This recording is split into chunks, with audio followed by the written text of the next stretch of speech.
2 বছর অর্থাৎ 1 সেপ্টেম্বর 2025 থেকে 2 বছর সময়সীমার মধ্যে সেই কাজটি কমপ্লিট করতে হবে।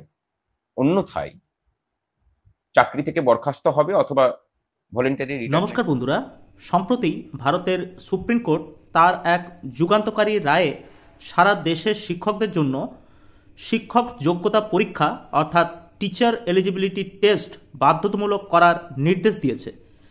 এই রায় নিয়ে সারা দেশের শিক্ষক মহলে ব্যাপক আলোচনা ও বিতর্ক সৃষ্টি হয়েছে।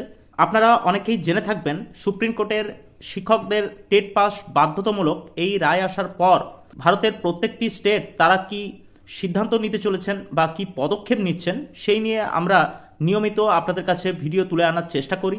এর আগে আমরা আপনাদেরকে জানিয়েছিলাম উড়িষ্যা, ঝাড়খণ্ড, তামিলনাড়ু এবং কেরালা সরকার তারা কি সিদ্ধান্ত বা পদক্ষেপ নিয়েছে এই রায় আসার পর, সেই আপডেট আমরা আপনাদের কাছে তুলে ধরেছিলাম।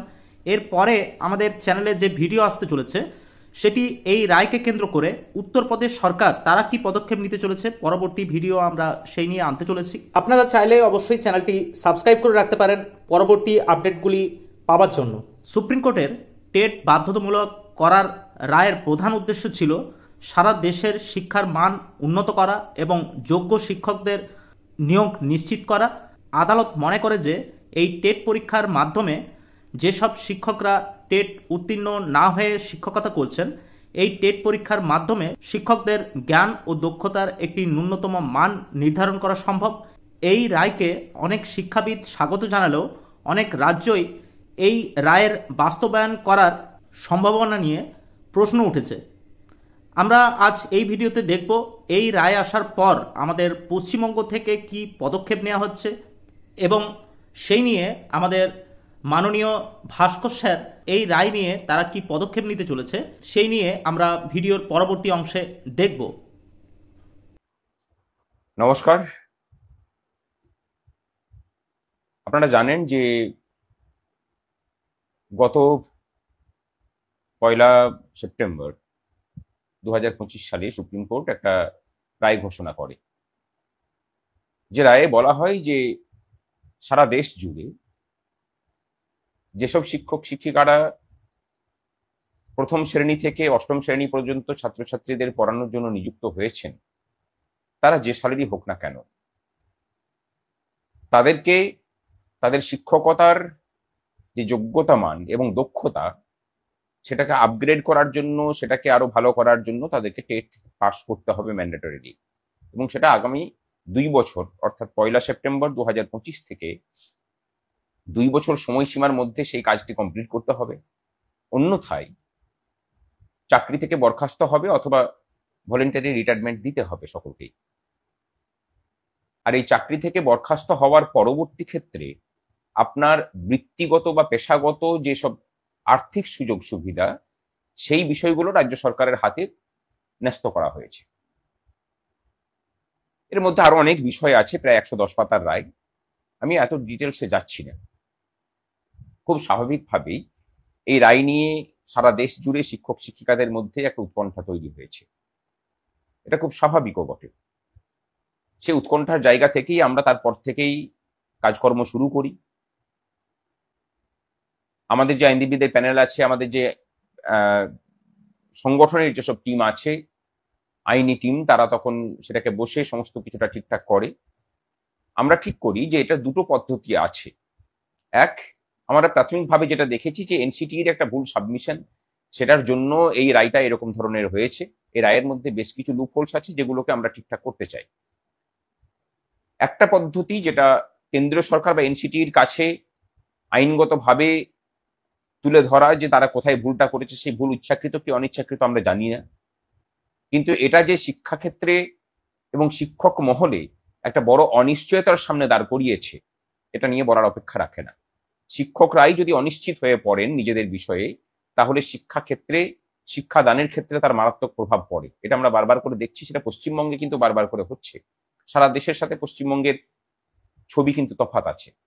এখানে আরেকটা বিষয় উল্লেখ করি, সারা দেশের যেসব রাজ্য সরকার আছে বা কেন্দ্র সরকার বলুন, শিক্ষকদের প্রতি তাদের যে দৃষ্টিভঙ্গি, তার সাথে কিন্তু পশ্চিমবঙ্গে সরকারের শিক্ষকদের সাথে সরকারের দৃষ্টিভঙ্গির অনেক তফাৎ।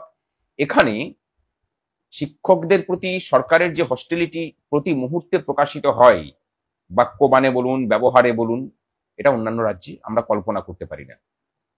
তাই অন্যান্য রাজ্য এই রায় বেরোনোর পর থেকে বিভিন্ন রকমের মেজার্স নিতে শুরু করেছে, নিচ্ছেও। আমরা এটার বিষয়ে কতগুলো বিষয় ঠিক করেছি, যেমন গতকালকে আমাদের পক্ষ থেকে একটা টিম গিয়ে বিকাশ ভবনে শিক্ষামন্ত্রীর সাক্ষাৎ এবং শিক্ষা সচিবের সাক্ষাৎ চেয়ে এসেছে। একটা কথা বলে রাখি যে বিগত 5 বছর ধরে শিক্ষামন্ত্রীর সাক্ষাৎকার চেয়ে অন্তত পক্ষে 50 বার চিঠি দিলেও তার সময় হয়ে ওঠেনি। জানি না আমাদের মুখোমুখি হতে এত কিসের ভয়। যাই হোক, আমরা দিয়ে এসেছি, আমরা কর্তব্য পালন করেছি। আগামীকালকে কেন্দ্রীয় শিক্ষা প্রতিমন্ত্রীর সাথে আমাদের সাক্ষাৎকার আছে, সেখানে আমরা আমাদের বিষয়টা তুলে ধরবো। আশা করি তারাও ব্যবস্থা নেবেন, এবং এরপরে আমরা, যেহেতু শিক্ষামন্ত্রীর সাথে যদি দেখা না হয়, তাহলে এই রাজ্যের বিরোধী দলনেতার সাথে দেখা করেও আমরা কেন্দ্রীয় সরকারকে আমাদের রাজ্যের শিক্ষকদের এই যে উদ্বেগের বিষয় সেটাকে তুলে ধরবো। এটা গেল একটা দিক। আরেকটা দিক, সারা ভারতবর্ষের যেসব কর্মচারী শিক্ষক সংগঠন আছেন, তাদের সাথে যোগসাজশ করে ঐক্যবদ্ধভাবে এনসিটির কাছে গিয়ে ডেপুটেশন দেওয়া এবং তাদের ভুলগুলোকে ধরিয়ে দেওয়া, যে তারা যদি সংশোধন করতে পারে। এবং তৃতীয় আর একটা দিক, আইনগতভাবে এই রায়কে সংশোধন করানোর প্রচেষ্টা করা, যার কাজ চলছে। আমরা এতদিন থেকে চালাচ্ছিলাম, আপনারা অনেকেই ভাবছিলেন বোধহয় আমরা কি করছি, কেন এখনো পর্যন্ত চুপচাপ করে বসে আছি। অনেকে বিভিন্ন রকম বলছেন যে নিশ্চিত থাকুন, এই রাজ্য সরকার এই করবে ওই করবে। হ্যাঁ, রাজ্য সরকার একদমই ঠিক করবে, ঠিকই বলেছেন। 26,000-এর ক্ষেত্রেও করেছে। তাদের নিজেদের যা ভূমিকা, plan A B C D E F একদম এক্স পর্যন্ত, সেগুলোকে করে দেখিয়ে দিয়েছেন। আপনাদের ক্ষেত্রেও করবে। আপনারা সেই আশা ভরসা নিয়ে রাজ্য সরকারের উপরে থাকুন। আমরা এতটা বিশ্বাস ভরসাই সরকারটাকে করি না। এই যে রায়টা হয়েছে, আমাদের মতে যে এই রায়টা এই সরকারের কাছে অন্তত পড়ে পাওয়া 14 আনার মতো। পারলে পরে এরা এই ভোটের আগেই পরীক্ষা নিয়ে শিক্ষকদেরকে ভয়ের মধ্যে রেখে কোশ্চেন বিক্রি করে নিজেদের ভোটের খরচাটা তারা তুলে নেবে। সেই জায়গা থেকে বের করে নিয়ে আসার জন্যই আমরা আইনি পদক্ষেপ নিতে চলেছি। এবং আমাদের যা আলোচনা হয়েছিল, আমাদের যা নোটশিট তৈরি হয়েছে, সে সমস্ত কিছু আমরা গোপাল সুব্রমণিয়াম জির কাছে পাঠিয়ে দিয়েছিলাম। আপনারা সকলেই জানেন যে আমাদের ডিএ কেসটাকে কিভাবে মোড় ঘুরিয়েছেন উনি। এক্ষেত্রে উনি জাজমেন্টটা পড়ে, আমাদের নোটশিট পড়ে আগামী কালকে 5টার সময় আমাদেরকে সময় দিয়েছেন। ওনার সাথে কনফারেন্স হবে, এই মামলার বিষয়ক বিশদ আলোচনা হবে। আমাদের আইনজীবীদের টিম ওখানে গেছে, আমরা অনলাইনে এখান থেকে থাকবো, অন্য কাজ থাকার জন্য আমরা যেতে পারিনি। এবং ওনার পরামর্শ মতো বাকি কাজটা আমরা করব। নিশ্চিত থাকুন, মনে হয় যে এই রায়কে সংশোধন করাতে পারবো। এরপর বাকিটা আমাদের প্রচেষ্টা এবং আপনাদের সহযোগিতা। কিন্তু একটাই কথা বলার, যে বহু ভাগে বিভক্ত হয়ে আইনি পদক্ষেপ নিতে গেলে সুপ্রিম কোর্টের মতো জায়গাতে খরচ চালানো অসম্ভব হয়ে পড়বে। তাই 1 থেকে 8 পর্যন্ত শিশুদের শিক্ষাদানের কাজে যেসব শিক্ষক শিক্ষিকারা যুক্ত আছেন, তাদের সকলের কাছে, প্রাথমিক শিক্ষক থেকে উচ্চ প্রাথমিক এবং হাই স্কুলের শিক্ষক শিক্ষিকা যারা আছেন, তাদের সকলের কাছে আবেদন যে ঐক্যবদ্ধভাবে আমরা লড়াই করি চলুন। কোনো পৃথক ব্যাপার নেই। রায় বদল হলে তার সুবিধা সকলেই পাবেন এবং সেটার এফেক্ট আমাদের সকলের ক্ষেত্রে লাগু হবে। তাই সেই প্রচেষ্টাই আমরা করি।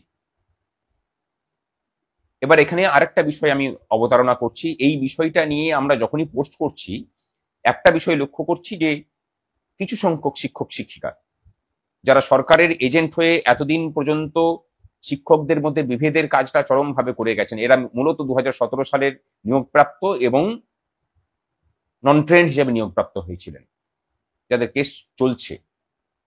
তাদের কেস কিন্তু আমরা লড়ছি। বলতে খুব খারাপ লাগছে যে তারা বারবার করে একটা প্রশ্ন করছেন যে টেট দিতে ভয় কোথায়, এবং সিনিয়র শিক্ষক শিক্ষিকাদেরকে যেভাবে আক্রমণ করছেন তার প্রত্যুত্তরে জানাই যে অ্যাপটিটিউড টেস্ট না দেওয়ার ভয়েই কিন্তু আপনারা সুপ্রিম কোর্টে গিয়েছিলেন। সেটা যদি ভয়ের থেকে যাওয়া হয়ে থাকে, তাহলে ধরে নিতে পারেন যে সিনিয়র শিক্ষকরাও ওই ভয়ের জায়গা থেকেই এই রায়কে চ্যালেঞ্জ করার জন্য সুপ্রিম কোর্টে যাচ্ছে। আর যদি মনে করে থাকেন যে সেই রায়টাতে বলদ ছিল আপনাদের অধিকার উচ্চতর কোর্টে গিয়ে সেটা সংশোধনের প্রচেষ্টা করা, তাহলে এক্ষেত্রেও তাই। আর আপনাদের ওই লেজিটিমেসি 10 নম্বরের জন্য যদি যতটা তার থেকে আরো 15 গুণ বেশি লেজিটিমেসি আমাদের ক্ষেত্রে আছে, কারণ 150 নম্বরে টেট হয়, ওটা 10 নম্বরের পরীক্ষা ছিল। তাই নিজেদেরকে মহান বানানোর জন্য অন্যকে ছোট করার যে প্রচেষ্টা, সেটা বন্ধ করুন। শ্রেণীর মধ্যে শ্রেণী শত্রু তৈরি করাটা ঠিক নয়। হ্যাঁ, এখনই আবার বলবেন যে আপনারা তো হাততালি দিয়েছিলেন। একটা কথা বলি, যে হাততালি দেওয়ার যে দর্শক কুল ছিল সেখানে আপনারাও ছিলেন, এবং তারপর আমরা বলেও ছিলাম যে যে বক্তব্যের পরিপ্রেক্ষিতে ওই হাততালি হয়েছিল সেখানে সমস্ত স্তরের কর্মচারীরা ছিলেন, তার সাথে আমরা সহমত নই, আমরা নিন্দা করছি তারপরেও আপনাদের সেই যে বিষোদ্গার সেটা বন্ধ হয়নি। আরেকটা কথা আসি, কথায় কথায় আইনজীবীদেরকে গাল দেওয়া এবং আইনজীবীদেরকে ওই দলে বিভক্ত করে দেওয়া, এই দলে বিভক্ত করে দেওয়া। একটা কথা জানিয়ে রাখি, ডিএ কেসের সুবিধা আপনারা সহ এই রাজ্যের প্রায় 15 লক্ষ কর্মচারী পেনশনার তার স্বার্থ জড়িত। এই ডিএ কেসের বিরোধিতা যারা করেছিলেন আইনগতভাবে, আমরা কিন্তু এভাবে দেখি না আইনজীবীকে টাকা দিলে তিনি মামলা লড়েন, কারো কেনা গোলাম নন, কিন্তু সেটা আপনাদের দৃষ্টিভঙ্গি। মুকুল রোহতগিজি আপনারা নিয়ে চাকরি বাঁচাতে গিয়েছিলেন, তাহলে কি আপনারা বাকি শিক্ষক মানে কর্মচারী পেনশনারদের শত্রু হিসেবে প্রতিপন্ন হবেন? বাকি কর্মচারী পেনশনাররা কিন্তু সেভাবে দেখেন না বিষয়টাকে, আপনারা দেখেন। এইগুলোকে বন্ধ করুন। মামলার প্রয়োজনে যে কোনো আইনজীবীদেরকে নেওয়ার স্বাধীনতা প্রত্যেকের আছে, আপনাদেরও যেমন আছে, বাকি কর্মচারী কুলেরও আছে। এইসব ক্ষুদ্রতাকে বাদ দিয়ে যে লড়াইটা লড়ছেন সেটার প্রতি মনোনিবেশ করুন, আর অন্যকে সম্মান দিলেই নিজেদের সম্মান পাওয়া যায়। ভালো থাকবেন সকলে। আজকের মতো এটুকুই, পরে আবার আসছি।